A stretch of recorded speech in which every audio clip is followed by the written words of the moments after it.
En 1932, Estados Unidos vivió uno de los casos más inquietantes y mediáticos del siglo XX, un crimen que no solo sacudió a una familia, sino que marcó una generación, porque no se trataba de cualquier familia, era la familia del hombre que había cruzado el Atlántico en solitario, el héroe nacional, Charles Lindbergh. Pero esta no es solo una historia de secuestro, no es solo un caso resuelto con un culpable, un juicio y una ejecución. Es también una historia de vacíos, de preguntas sin respuesta, de decisiones extrañas, de pruebas que no encajan, y de una verdad que, para muchos, nunca salió a la luz. Hoy cruzamos el umbral hacia una de las desapariciones más turbias de la historia moderna, el secuestro y la supuesta muerte del hijo de Lindbergh, y las muchas sombras que aún envuelven aquel caso. Esta es la historia del bebé de Lindbergh, y de las versiones que no nos contaron. La noche del 1 de marzo de 1932, Charles Augustus Lindbergh Jr., de apenas 20 meses, fue sustraído de su cuna. La familia se encontraba en su residencia de Hopewell, Nueva Jersey. La niñera descubrió su ausencia pasadas las 9 de la noche. El cuarto estaba vacío, la ventana abierta, y en el alféizar, una nota. Era una carta de rescate, mal escrita, con errores ortográficos. Pedía $50.0 a cambio de la vida del niño. Lindbergh tomó el control del caso desde el primer minuto. A pesar de ser un civil, dirigió las operaciones, ordenó quién debía investigar, qué se podía decir, y qué no. Durante 2 meses, se entregaron sumas de dinero, se siguieron pistas, se cruzaron cartas, y finalmente, el 12 de mayo, un cadáver fue hallado en el bosque, a apenas 4 kilómetros de la casa. Estaba en avanzado estado de descomposición, tenía la cabeza hundida, y fue identificado como Charles Jr. En 1934, el FBI arrestó a Bruno Richard Hauptmann, un inmigrante alemán con antecedentes por robo. Lo vincularon con los billetes del rescate, lo interrogaron durante horas sin abogado, y lo acusaron de secuestro, asesinato y extorsión. El juicio se celebró en 1935 en un ambiente febril. La prensa lo apodó el juicio del siglo. La sala estaba abarrotada. Lindbergh asistía a diario. Las pruebas eran circunstanciales. Se alegó que la escalera hallada en la escena había sido construida con madera de su garaje, que su caligrafía coincidía, que el dinero lo delataba. El jurado lo declaró culpable. Hauptmann negó su implicación hasta el final. Nunca confesó, no pidió clemencia, fue ejecutado en la silla eléctrica en 1936, y para muchos, el caso quedó cerrado, pero para otros, lo verdaderamente extraño apenas comenzaba. La escena del crimen tenía elementos que no se explicaron, no había huellas ni pisadas claras fuera de la ventana, la escalera estaba mal construida y habría sido casi imposible de usar con un bebé en brazos. No hubo señales de forcejeo, ni testigos fiables de entrada o salida.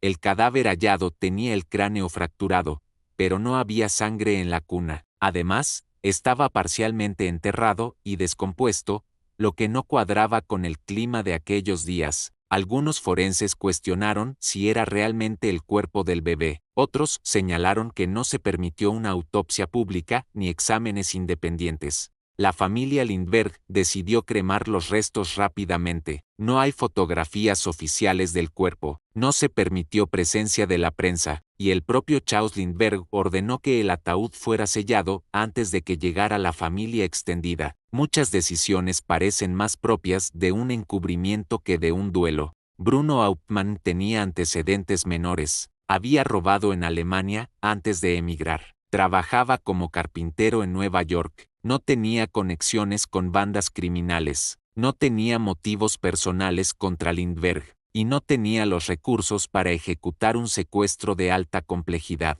Nunca se probó que conociera a la familia, nunca se encontró ADN, ni ropas, ni objetos del bebé en su poder, solo dinero, y algunas maderas en su garaje. La acusación se basó en su acento, en su rostro, en su extrañeza. Fue un juicio más emocional que técnico. Su esposa, Anna, defendió su inocencia hasta el final. Viajó por todo el país, suplicando una revisión del caso. Presentó nuevas pruebas, declaraciones de testigos ignorados. Incluso intentó hablar con Lindbergh directamente, pero nunca fue recibida, y Bruno murió sin que nadie lo escuchara de verdad.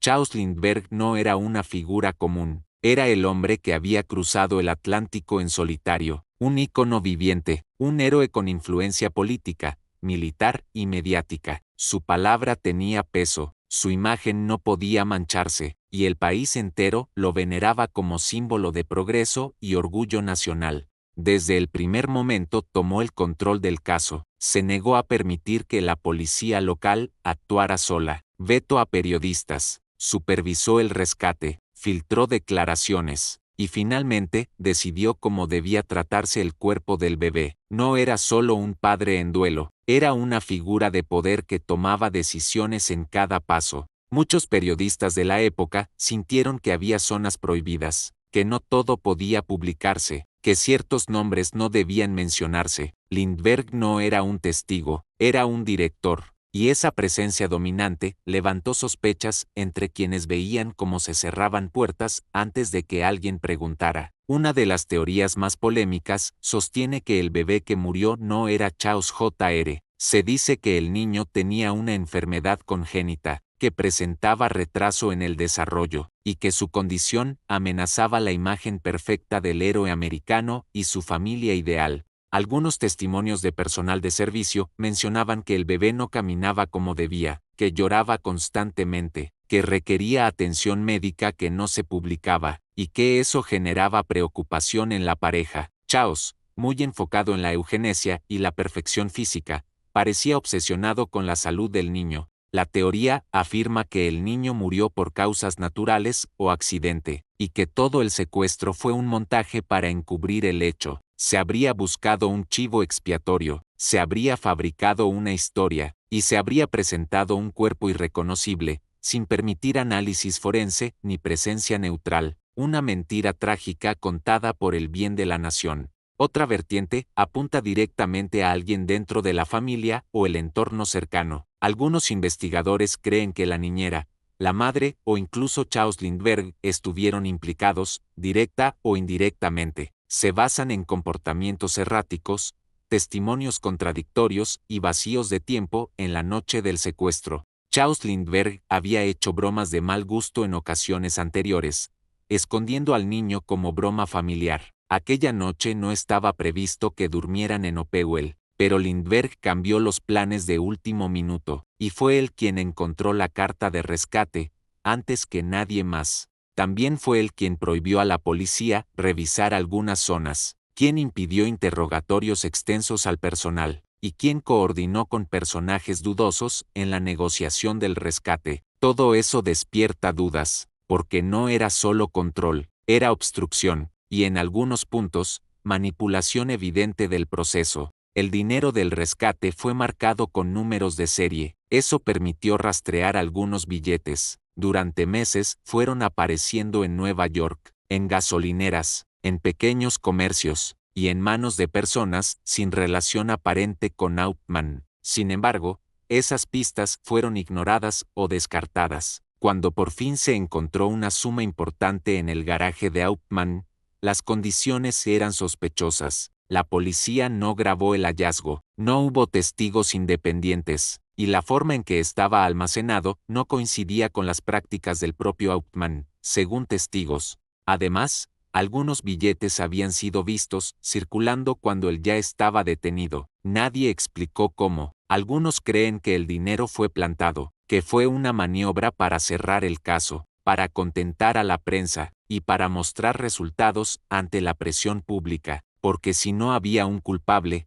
había que fabricarlo. El caso Lindbergh fue cubierto con frenesí, pero solo dentro de ciertos márgenes. Los medios más importantes siguieron la versión oficial. No hubo investigaciones paralelas, no se permitió el acceso a ciertos documentos, y algunos periodistas que intentaron indagar más allá fueron apartados. También hubo censura indirecta, fotografías que desaparecieron, declaraciones que no se publicaron, archivos que fueron sellados. testigos que cambiaron su relato tras visitas inesperadas. Todo esto indica una red de control de información, un interés mayor en proteger la versión oficial que en buscar la verdad. Incluso hoy en día, algunos archivos del caso permanecen incompletos, partes del sumario se perdieron, documentos de la defensa de Hauptmann no figuran en los registros, y muchas pruebas forenses nunca fueron verificadas por expertos independientes. Todo esto refuerza la idea de un encubrimiento a gran escala. En los años 30, Estados Unidos atravesaba una crisis económica y una tensión política creciente. La figura de Lindbergh era unificadora, era símbolo de triunfo, de progreso, de valores nacionales. No podía verse empañada por un escándalo familiar, un hijo enfermo o un crimen sin resolver. El caso generó una ola de leyes nuevas, entre ellas, la ley Lindbergh, que federalizaba el secuestro como delito. La presión por resultados era inmensa. La necesidad de cerrar el caso superaba incluso el interés por la justicia, y eso convirtió la búsqueda de la verdad en un riesgo que pocos querían asumir. Además, Lindbergh tenía conexiones con sectores políticos, militares y financieros. Su ascendencia era tal que se convirtió más tarde en figura diplomática. Criticó la intervención en la Segunda Guerra Mundial. Fue vinculado a círculos elitistas e incluso a teorías eugenésicas. No era solo un aviador, era una pieza clave de un tablero mayor. Décadas después del juicio, comenzaron a surgir voces que contradecían la historia oficial. Algunos testigos afirmaron que Hauptmann había sido manipulado, que hubo más de un secuestrador, que el plan había sido orquestado desde dentro, que el cadáver encontrado no era el del bebé, y que alguien había vivido para contarlo. Incluso surgió un hombre que afirmaba ser el verdadero hijo de Lindbergh. Su historia fue descartada por inconsistencias, pero otros casos similares aparecieron. Niños adoptados, cambios de identidad, exámenes de ADN imposibles por la falta de restos confiables. Todo esto alimentó el mito y la sospecha. También investigadores privados aportaron datos ignorados en su momento, contradicciones en los informes policiales, declaraciones forzadas, pruebas físicas que desaparecieron, y un patrón claro de apresuramiento institucional, más que una resolución. Fue una ejecución rápida de una narrativa oficial. El caso Lindbergh no solo dejó una familia rota, dejó una cicatriz en la historia de Estados Unidos, una historia donde la justicia pareció responder más al espectáculo que a la verdad, donde el poder se impuso al rigor, y donde la duda se convirtió en castigo para quien la pronunciara. La muerte de Hauptmann no trajo paz, trajo silencio, un silencio tenso, vigilado, un cierre simbólico para una historia que nunca se cerró. Porque el niño desaparecido, el cuerpo dudoso, las pruebas inconsistentes y el juicio mediático no componen justicia, componen un relato fabricado. Hasta hoy, el caso sigue generando libros, documentales y debates, porque cuando una historia está construida con piezas que no encajan, la memoria colectiva no olvida, no perdona, y no deja de buscar las piezas que faltan, aunque hayan sido escondidas. Algunos ven el caso como el primer gran juicio espectáculo, otros como una advertencia sobre el poder de los medios. Hay quienes estudian el comportamiento de Lindbergh como una figura simbólica, otros analizan el uso del caso como herramienta legal y política para cambiar el sistema. También se interpreta como una tragedia familiar amplificada por el contexto, una pérdida convertida en bandera, una figura pública atrapada entre el dolor personal y la presión nacional. Pero aún así, el peso de las decisiones, de los silencios, de las omisiones, sigue cayendo sobre su figura, y para muchos, más que un crimen, lo que ocurrió fue un acto ritual, un sacrificio público, un niño convertido en símbolo, una narrativa cuidadosamente construida para encubrir algo más profundo, algo que, hasta hoy, permanece sellado en los archivos, y en la piedra de una tumba que quizás nunca fue la correcta. El caso del bebé de Lindbergh fue, es y seguirá siendo un espejo de lo que el poder puede ocultar, de lo que la justicia puede sacrificar, y de lo que la sociedad está dispuesta a aceptar cuando el héroe necesita ser protegido. Lo que has visto no es solo una desaparición, Es una historia de sombras, de hilos cortados, de caminos sellados, y de verdades que se niegan a morir. Pero recuerda, no todo lo que está resuelto, está realmente explicado, y no todo lo que brilla como un héroe lo es en la oscuridad. Has cruzado el umbral silente, suscríbete y sigue rastreando lo que otros niegan haber visto.